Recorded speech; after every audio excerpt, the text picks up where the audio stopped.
November 9th, 2016. Remember? I sat in this building in the sanctuary that had been opened on short notice, with a few flickering candles lighting what felt like eternal darkness. Perhaps a few of you sat there too. I can't recall any of the details because all I can remember is how I cried. I cried and I cried. I ugly sobbed loudly with my head on the back of the pew in front of me. I might have slowed my breath long enough to momentarily join in some gentle mantra singing led by Reverend Abby, but not for long.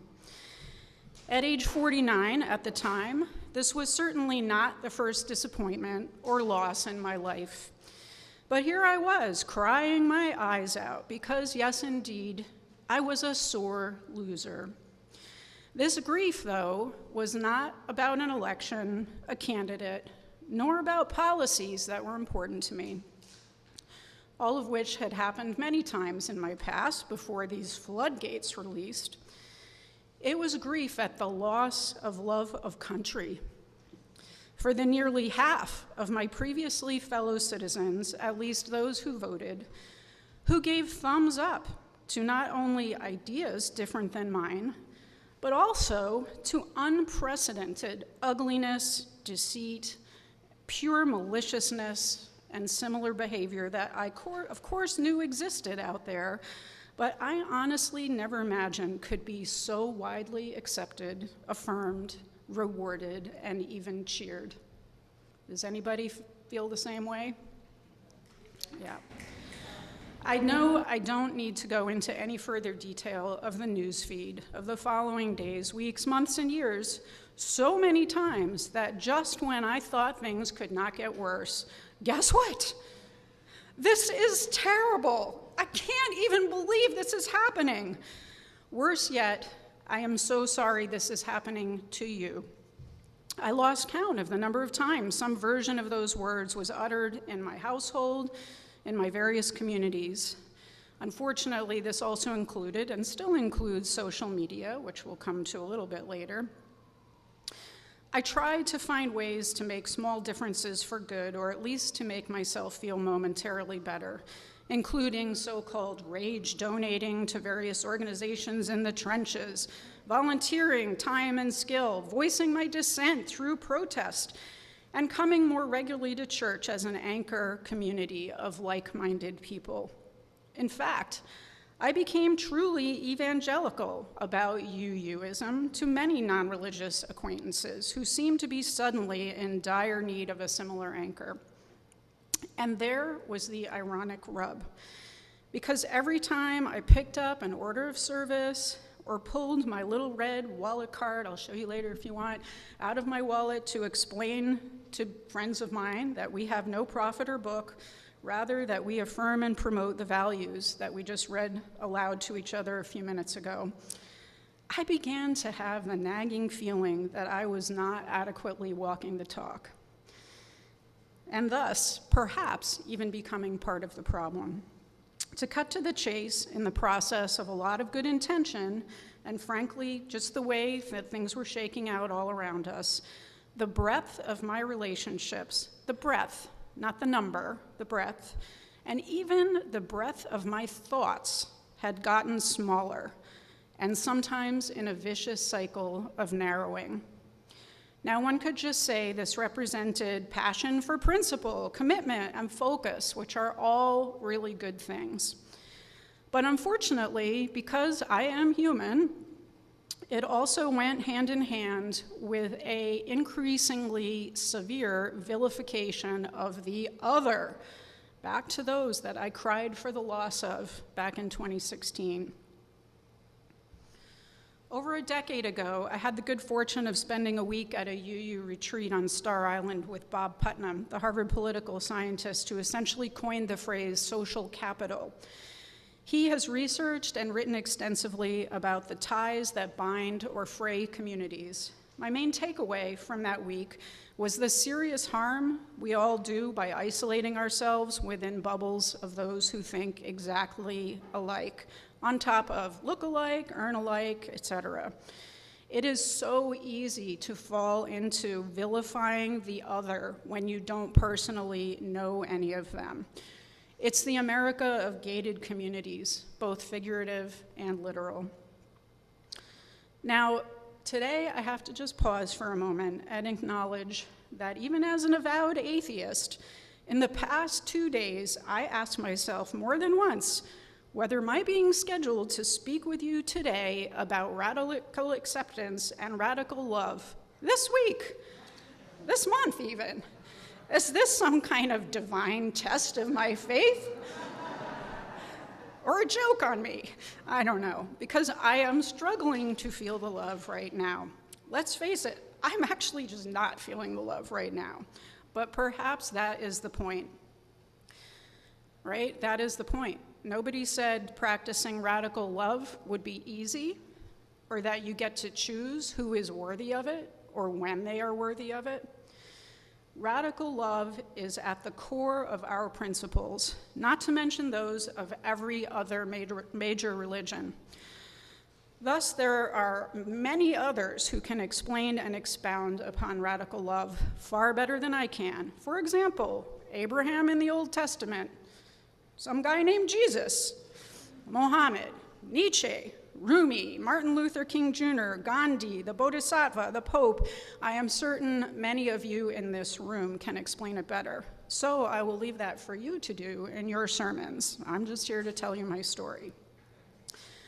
The point here, though, is that the practice of radical love is not just a principle to follow because it is inherently the right thing to do, but that it is the path to the divine, or the relief of suffering, or a more just world.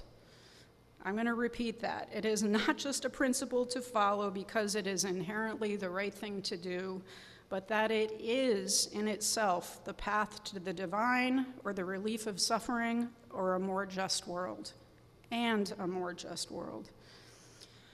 Okay, one or two of you may be out there thinking, like, enough with the heavy stuff. Wasn't this supposed to be about a road trip? That's why I came. So I'm getting to that. I'm getting to it, but it was only a part of the journey that I am still very much on. So for my whole adult life, I had dreamed about taking a long cross-country trip in an RV. Not just any RV, but a sleek aluminum Airstream.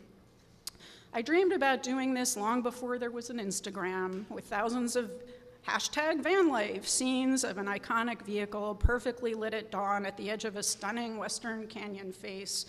Before there was Facebook, with groups like the 70,000 member strong Airstream addicts, and even the 5,000 member strong solo streaming sisters for women traveling alone in their Airstreams, many with their photogenic rescue dogs, one of which I happen to have too. My dream preceded travel blogs, preceded the sharing economy, preceded Google Maps and dozens of other apps which made planning and executing this kind of adventure exponentially easier and safer than in decades past. I dreamed about this despite having never spent a single night in an RV, let alone driven a pickup truck or an RV, let alone driving both of those over the Continental Divide and deep into the wilderness. Though I've lived and traveled all over the world and flown from coast to coast just innumerable times, plus like Dallas and Chicago a little bit, I would always find myself staring out of the airplane window, looking down at the patchwork quilt and Rocky Mountains and dense forests and lakes and small towns of America and thinking, someday I am going to go explore all of that from the ground. So sometime in 2017 or 2018, when I found myself having to increasingly take breaks from the endlessly toxic news and even more toxic social media feeds, which just amplified that feeling of otherness, I would drift over to my fantasy land. And eventually, as I read about so many other people's experiences, it began to feel less like a dream and more like a plan.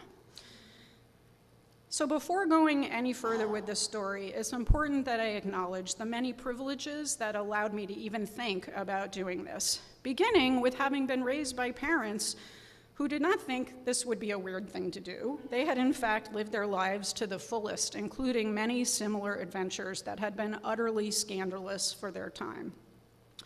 I had a career, financial security, and good health that could allow for it. I had, and better yet, I actually still have a spouse who, although he did not share this dream at all, was eventually willing and able to meet me for a week every month over the year that I was on the road, though he was careful to select locations with plenty of amenities. And he is here in spirit today, but he is working out saving lives, so God bless him. And of course, I have to also say, while not impossible, the manner and places in which I traveled would have been an entirely different level of risk-taking were my skin a different color, because welcome to America. So it came to pass that at the end of 2019, I was the owner of a 20-foot-long, 8,000-pound travel trailer, the kind that gets towed, in essence, a very non-rustic, non-suffering, tiny home, including a full kitchen, shower, 2 TVs, built-in mobile hotspot, et cetera, plus a bright diesel, 4-wheel drive, off-road Ford F-250 pickup truck being manufactured to order. I didn't even know what that was before that. The first Monday of 2020, I made a same-day appointment to see my boss, who responded, "Please tell me you're not quitting." But then, after hearing that I was, and hearing my reason, he just nodded his head and proceeded to show me about 100 photos of his colleague's son's Instagram of #vanlifewithrescuedog. now sponsored by Purina Dog Food. So needless to say, none of us knew what was brewing and already making its way across the planet like wildfire. Radical acceptance. Radical acceptance is a practice skill that is particularly useful when really bad things are happening. It's at the core of mindfulness-based stress reduction, which I had done a course in here in Philadelphia. It's at the core of a kind of therapy called dialectical behavior therapy, or DBT, for those of you in the psychology world know. It's at the core of many Buddhist teachings in particular. And in essence, and I really can't do it justice in this short time, but just to explain like the basics, it is learning to shift from the emotional reactivity of all that stuff I said before. This is terrible, I can't believe this is happening, it's unfair, it's terrible, it's terrible, it's terrible, to this is what it is happening in the present moment, and though it may be causing pain, I have control over how much distress I feel right at this very moment. This is what it is happening in the present moment. And though it may be causing pain, I have control over how much distress I feel in the very present moment. Very importantly, though, radical acceptance is neither agreement nor approval of whatever terrible thing is happening. It is a distress reduction technique at its core. As you can see, this kind of practice could come in handy in, say, a life-altering pandemic, in times when the world seems to be moving in completely wrong directions, and even in trauma recovery. It definitely comes in handy when traveling in very uncontrollable circumstances. Though familiar with the concept taught in mindfulness meditation, I had not actually heard the phrase until the tail end of my travels, when I caught up in Southern Virginia with a physician leader I'd befriended 2 decades ago while we served together on a national committee. I was dismayed to learn that in the years since I'd last seen him, he had been ravaged by severe Parkinson's disease and other health issues, forcing him into not only early retirement, but making that retirement something that he had not imagined as a former college athlete, nearly pro golfer, like super high energy guy. He warned me laughingly before we met for dinner, "You're gonna notice I'm kind of wiggly at times." I can't do the Virginia drawl, but that's what it was. I was astounded by the grace, warmth, disarming charm, and love of life and people that had even been amplified in my friend, despite his misfortune and challenges. He wanted to hear the whole story of my adventure, I told about my lifelong dream, but also how the decision to do it coincided with the deep negativity I was feeling towards at least half of my country and the need to get out of my bubble to see it for myself. I told him how I had aspired, not always with success, to meet a wide swath of people just as they are and just listen to their experiences without trying to change their minds, maybe even without judgment, really hard. Just listen and respect their inherent worth and dignity and our interconnectedness. Aha, you've been out practicing radical acceptance, he said, with the wisdom of someone who knows. It turned out that the silver lining of the pandemic for me was that it forced me to seek out and accept the kindness and generosity of many strangers along the way. My carefully planned itinerary with national park reservations made 6 months in advance, cross-border routes to Alaska mapped out down to the mile, all of that was just completely blown up in an instant. I even considered abandoning the adventure altogether, but in discussing at length with my husband in April of 2020, when I could not even pick up my new vehicles due to the lockdown, we agreed this virus was not going away anytime soon. And what better way to live than in a self-contained pod out in the wilderness? In fact, an Airstream almost identical to mine was used to quarantine the Apollo 11 crew upon their return from the moon in 1969. As many campgrounds and parks closed or reduced capacity, I had to lean on friends, family, former colleagues across the country by doing something known informally as driveway mooching. Socially distanced, though. I know a lot of people, but not in many of the places I was aiming to go. So I also discovered and connected with online networks of just regular people, mostly fellow RVers, who welcome travelers to stay for short periods on their property in exchange for nothing, or nothing more than the opportunity to meet and to, quote, visit, in this case, socially distanced on a porch or in a backyard. In fact, the pandemic even amplified these opportunities because so many people across this country were not only feeling socially isolated, but they were inspired to share kindness and generosity, including with complete strangers like me, opening up their home to complete strangers. The very first strangers I stayed with immediately after pulling out of the Airstream dealership was a couple who lived on 14 acres in southern New Jersey, just 45 minutes from downtown Philadelphia, but in a completely different world, if you know where I'm talking about. She worked in a nursing home.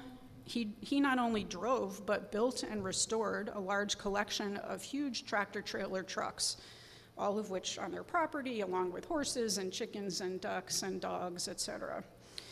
With a lot of time on his hands due to lockdowns, he volunteered himself to be my coach, and in the nicest, non-patronizing manner I've ever encountered, he patiently showed me the ropes of driving a big rig, or more accurately, backing one up, a skill that saved me from not just embarrassment, but actually disaster many times over the ensuing months.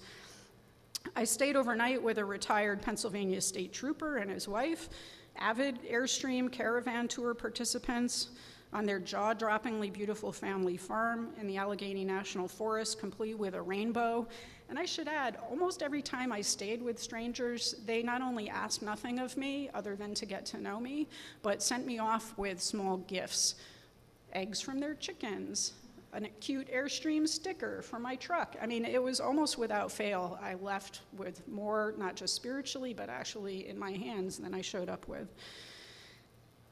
I stayed in the middle of Indiana at a rural crossroad with a nurse and her mechanic husband who really did not say much. In fact, he didn't say anything until I asked him about his hobby, at which point he grinned widely and toured me through what had to be a multi-million-dollar collection of meticulously restored vintage Corvettes never shown in public, just for his own enjoyment. Welcome to America, right?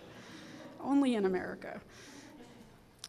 This is a good one. Some of you have heard this story. To my absolute chagrin, horror, in fact, in northern Illinois, I arrived at and had no choice at that point but to stay in a bucolic pasture of a farm owned by a very enthusiastic host who greeted me wearing a Confederate flag hat and a t-shirt of an AR-15 with a racist slogan. This was how he welcomed me. He told me not to worry about the plandemic, nor about the rioters who he heard were coming from the cities to burn down rural farms. In fact, he and his wife would lock me inside their front gates to keep me safe from these rioters 4 or 5 hours away. I really had to think about that one. He also wanted to ensure that I truly enjoyed my stay, so he brought me 2 brand newborn goats to bottle feed in my lap. You cannot make this stuff up. In the middle of June, it all went okay, but I did learn a lesson there about scoping out where I'm going, maybe a little more aggressively than I had been. In the middle of June 2020, remember then? Remember what was going on in the country? In the Black Hills of South Dakota, I stayed along a stream in the parking lot of a brew pub, where I began chatting with another customer after watching his dog so that he could go in and order a pizza. He was a retired Minneapolis police officer, now a sociology professor, though he did not tell me the first half until about 2 hours into the conversation, which might have surprised you in its content. Through all these brief encounters and many more, there were more than I ever could have imagined, but it was not until I'd been in Montana for a few days, after having been turned back from the Canadian border and having to regroup completely on my plans, that one of the true highlights of the trip, and maybe even of my life, began. So the setting here, Lost Johnny Point National Forest Service Campground, Site 16, Hungry Horse Reservoir in Montana, 30 minutes from Glacier National Park.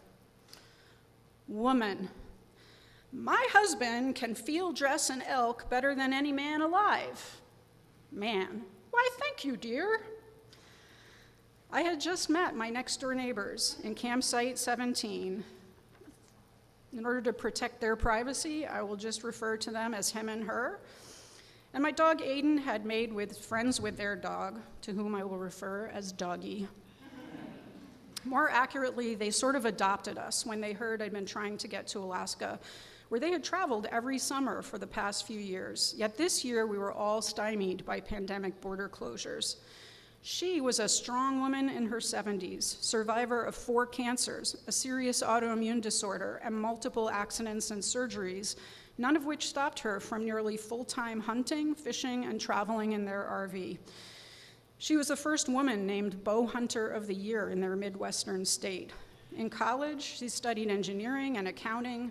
She worked the race car circuit with her first husband for 20 years before divorcing him, and was widowed from her second husband and high school sweetheart after 20 years when he died of a sudden heart attack in a turkey blind when hunting. The man, 9 years her junior, looked like a chiseled cover model for a hunting and fishing magazine, and he had the deep, twangy voice that might narrate a TV version of that. He had retired from the power company in his early 50s after working as a lineman and then a foreman, never married, living frugally and teaching himself to invest judiciously. He never traveled east of the Mississippi, except to the Florida Panhandle in the winter.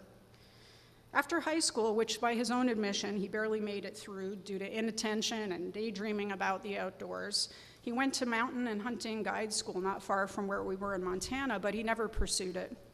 They met while hunting 2 years after her second husband died. They became hunting and fishing companions, then full-time life partners. While she referred to him as her husband and she wore a ring, after a few days it came out that they never actually married, since she could not afford to lose her prior husband's generous health insurance, which covers her specialty medication that Medicare will not. Our stays at a tiny Montana Forest Service campground overlapped for about 10 days, and she in particular, were the kind of folks that collect new friends wherever they go. Thus, those 10 days exactly 2 years ago this week grew into a month of caravanning together in the Montana wilderness, then daily check-ins by text, phone, and Facebook, deep love and support for me during my husband's COVID crisis, then the same back at them a few months later when she nearly died of an undiagnosed 5th cancer in a tiny, minimally equipped rural hospital near their home. My chances of spending time with and getting to know people like this and vice versa, let alone becoming lifelong genuine friends, were previously nil. We mostly skirted talking about politics, other than my letting them know that as an urban Northeast professional woman and and I explained to them what that was, they could probably guess accurately where I stood on pretty much everything. Immediately upon our first meeting, I was invited to dinner, then night after night, the same, by this couple who eat only animals that they have personally killed in the wild. Actually, kind of more honest than the way I come by mine. Elk fajitas, corned duck, turkey jerky, deer burgers. I said, they call that venison burgers where I'm from. Smoked salmon. And of note, I introduced them to a proper salad and Parmigiano Reggiano. I asked them to give me the hour-by-hour rundown of a typical day of elk hunting, prefaced by my admission that I support gun control, so probably do not share views with many hunters. Although they hunt old school, on foot, on long hikes with bow and arrow, which require incredible physical stamina, skill, and patience, and funds. An elk tag costs as much as $1,200, whether you get one or not, and that goes to wildlife conservation. They disdain lazy hunters, and to my utter shock, the man, this macho guy in camouflage, he completely agreed with me. There is no need for anyone to have a semi-automatic weapon. Give me my bow and arrows, a shotgun for duck hunting, and a .22 in case a mountain lion tries to kill me. There is no reason to have anything else. We're kind of like 80% in agreement, maybe? However, and here's where the narrative that people marinate in comes in. Once they ban one thing, they'll ban them all, right? The fear. And the woman added that mainly it's people's deep desire to be able to be armed in case a, quote, revolution against the government comes to pass. She's just explaining to me, this is what people think. And I added back, they're gonna need more than an arsenal of guns to take on the tanks and the fighter jets should that come to pass. I did not add, I thought this sounded like extremely unpatriotic sedition, but I had decided that some thoughts were best kept to myself on this adventure. I gave them a copy of a recent New Yorker fiction issue which contained previously unpublished Hemingway fishing story. The woman told me that growing up in a large, poor family in her state's college town, she befriended a neighbor couple who were both university professors. They gave her all of their old New Yorkers, which she read cover to cover. In 4th grade, she decided at age 9 that when she grew up, she wanted to be the kind of person who read that magazine, like no other adults that she knew. I should mention her brother went to Stanford on a full scholarship, so there was clearly something going on in that family. They started calling me Katherine, but I quickly became Doc after I revealed myself when a medevac helicopter landed practically on our heads, and I had to very loosely assist the team at a nearby accident. The man helped me go through my dad's old fishing gear, reconditioned it, and taught me to tie a fishing knot. Because the woman's knees no longer tolerated steep, rough hikes, the man and I and my dog did an incredible backcountry hike up to a beautiful mountain lake. It was in the slide deck there at the beginning of, before everyone came in. It would not have been feasible nor safe for me to go it alone in grizzly bear and mountain lion country, fording an icy creek, crawling over and under fallen timber, traversing a few dozen yards of steep snowpack. He grew up one of 6 boys in a rural Polish Catholic farm family. We had a very uncomfortable moment on the drive back where he made a homophobic comment in response to one of the woman's stories, and I objected forcefully. I couldn't stay quiet. This happened to be in my vehicle, and it was really one of those moments of like, I'm gonna pull over and you're gonna have to get out and walk if you say anything like that to me ever again. I had restrained myself a lot up until then, but I just couldn't. The woman later confided in me that she has 2 gay adult children, whom the man absolutely adores from their very first meeting, including their partners, whom he takes fishing, et cetera, et cetera, et cetera. The man begrudgingly admitted this to be true, and the woman reminded him that although he thinks he does not know any other gay people, He thinks he does not know any other gay people, that unbeknownst to them, he has friends that are gay that just haven't come out to him yet for obvious reasons. I have many other stories about the two of them, and we're running short on time, so I'm happy to share those. You can go buy my book someday when I get it written, but it really opened my eyes to the sense of otherness and the ability to fear others if you don't know them. Time and time and time again, people who said things that were shocking, who had beliefs that I thought were absolutely ridiculous, if it came to a person sitting across from them, those evaporated. They just evaporated. And it just happened time and time again. And I know I was the topic of long conversations over there in Site 17, since they had never come across anyone like me either. Every day, I got a new set of questions about my life, about living in cities, about my beliefs, about places I've been, about all kinds of things. Long-held beliefs formed by lifelong narrative can change. They can at least start to crack when it is no longer about the anonymous other, but rather about the person in front of you. It becomes hard to irrationally fear, let alone hate, the person you have just spent time working to find some common ground with. Any common ground. Maybe your dog, maybe your love of pizza, maybe your love of the outdoors. There is common ground. We have so many challenges in our country and our world. Not all are driven by fear of the other, but many are. I have found comfort and hope in not only my own story, but also the way more radical story of Daryl Davis. Anyone hear of Daryl Davis? He is a Black R&B musician who has, and he has a TED Talk, you can go look it up, and books and documentaries. Over the years, he has befriended dozens of Ku Klux Klan members, directly resulting in their leaving the Klan. And indirectly, according to him, hundreds have left the Klan because of his ability to somehow summon the superpower of befriending these folks.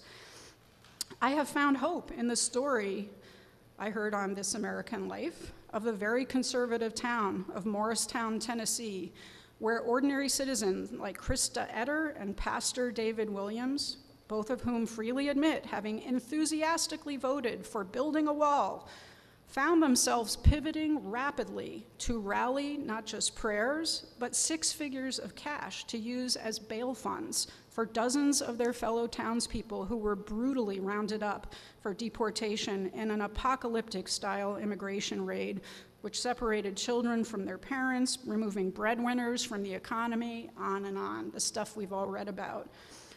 We are talking about the family who worked at the meatpacking plant. We're talking about our neighbors, not some drug-dealing rapist. This is not what I voted for when I voted for secure borders, or was it? Quote, God loves all children, regardless of their skin color, regardless of their immigration status, preached the very, very, very conservative evangelical pastor at the spontaneous town gathering, also commenting he hoped he would still have a job in the morning. I have hope learning from Penn professor Adam Grant's teachings on how to promote rethinking about not letting ideas define one's identity, thus making it threatening to consider new ideas at all. I have hope from national groups like Braver Angels, which you can find online, who actively promotes relationship building and dialogue between those of us who, on the face of it, vehemently disagree. By practicing radical acceptance and even radical love, there is a glimmer of hope. These practices not only provide comfort, but they can and do create change. Maybe today the bubble cannot be pushed at all today. That is okay too. But maybe tomorrow or the next day, it can be pushed to find that connection with someone just a tiny bit outside of it. Or maybe like Daryl Davis, done at a superpower level. Maybe today, the only being that you can find unconditional loving kindness for is your dog, and that's okay too.